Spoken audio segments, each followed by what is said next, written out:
မိထွေးဖြစ်သူနင်းချလို့ဒီမင်းကလေးဟာတောသားတကြီးနဲ့တောင်တန်းနေစီထွက်လာပြီးကိုပိုင်အင်္ဂလိပ်ဆောက်ခဲ့ပါလေသူမငယ်စဉ်ကလေးကမိခင်အရင်ကိုလွန်းသွားလို့မိထွေးကသူကိုမဲ့မိသားစုအရင်လိုသဘောထားခဲ့ပါတယ်နေ့စဉ်မနာတန်အလုပ်လုပ်ပြီးလာဆန်ငွေအကုန်လုံးကိုအပ်ခဲ့ပေမဲ့မိသားစုအဆင်ပြေဖို့သူမအမြဲပြည့်စက်ခဲ့ပါတယ်ဒါပေမဲ့မိထွေးတော်သူမကိုမိသားစုလိုမဆက်ဆံနဲ့ပဲကိုကျိုးရှာဖို့အတွက်ကရိယာတစ်ခုလိုမြင်ခဲ့ပါတယ်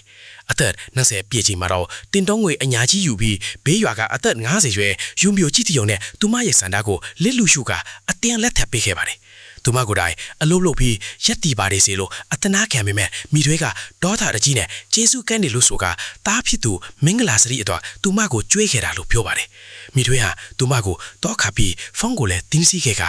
မင်္ဂလာရတတ်မှတ်ခဲ့ပြီးလက်မခံမချင်းအပြစ်မထွက်ခိုင်းပါကိုအဲ့ဒီချိန်မှာမင်းကလေးဟာလုံးဝမျောလင်းချက်မဲ့သွားပါတယ်ဒါကြောင့်ညမောင်ထဲမှာတောင်နှင်းတွေစီထုတ်ပြီးခဲ့ပါတယ်မိထွေးရဲ့ချက်လဲမှုအောက်ကနေသူ့မှာယုံထွက်ချင်နေတာပါမချစ်တဲ့အဇူနဲ့လက်ထပ်ရမယ့်ဘဝကိုသူမလုံးဝလက်မခံနိုင်ခဲ့ပါဘူးသူမရဲ့ဘဝကိုတချင်လောက်လွတ်လပ်စွာဖြတ်သန်းချင်ခဲ့ပါတယ်ပဝန်းကျင်ကတယံဇာကြတွေကိုတုံးပြီးကိုဖိုင်အိမ်ဆော်ဖို့ဆုံးဖြတ်ကချုပ်ချဲတဲ့ဘဝကနေလုံးဝလွတ်မြောက်ဖို့ကြိုးစားပါတယ်ပထမဆုံးရေနဲ့နီးပြီးအလင်းရောင်ရတဲ့မြေကိုရွေးချယ်ပါတယ်မြေရိုင်းတွေကိုရှင်းလင်းပြီးတပင်ခုတ်ကကြောက်မြတူးခဲ့ပါတယ်အစင်တိုင်ကအလွန်ခက်ခဲပေမဲ့နေဘူးရမဆက်လာကြိုးစားပါတယ်မကြခင်မှာချွေးတွေရွှဲနေလာပြီးလက်နဲ့ရှည်ထုတ်တွေပိုးလာပေမဲ့သူမဘယ်တော့မှမငြင်းညူခဲ့ပါဘူးလေးလံတဲ့ဝန်ထုဝန်ပိုးတိုင်းကိုသူမကိုယ်တိုင်တည်ပိုးခဲ့ပါတယ်ကြောက်တုံးများဖြင့်နေရန်တိဆောက်ကတစ်သားများဖြင့်အိမ်မောင်ဆောက်ပါတယ်အမိုးတကယ်မိုးခဲ့သည်ရေလုံးနှွေးထွေးအောင်ပြုလုပ်ခဲ့ပါတယ်စားပွဲဂလားထိုင်းကဒင်းနဲ့ဘီဒိုတွေကိုကိုယ်တိုင်ပြုလုပ်ခဲ့ပြီးရိုးရှင်းတဲ့တဲလီကိုနှွေးထွေးတဲ့အင်္ဂလိပ်ဖြစ်ဖန်တီးပါတယ်အိမ်ရှင်းတဲ့အိမ်တော့မှလည်းဟင်းသီးဟင်းရွက်နဲ့ပန်းတွေစိုက်လို့တိတ်ဆိတ်နေတဲ့တောင်တန်းကြီးမှာအသက်ဝင်လာစေခဲ့ပါတယ်တောင်တန်းတွေကဘဝဟာအထီးကျမ်းပြီးကြမ်းတမ်းလာပါတယ်